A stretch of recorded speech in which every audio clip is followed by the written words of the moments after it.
You ask Tiger to solve. This deals with linear equations with one unknown. The final result is x equals 42.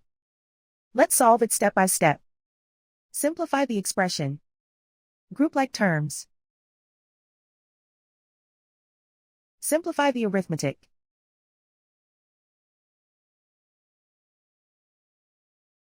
Expand the parentheses. Group like terms. Multiply the coefficients.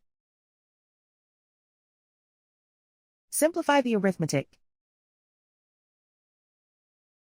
Group all x terms on the left side of the equation. Add 9x to both sides.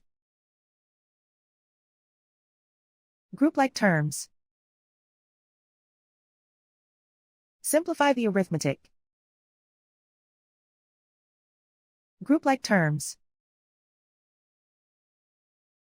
Simplify the arithmetic.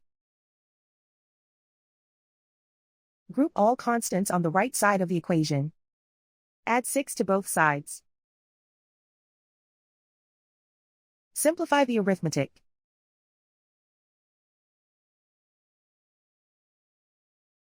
And so the final result is x equals 42.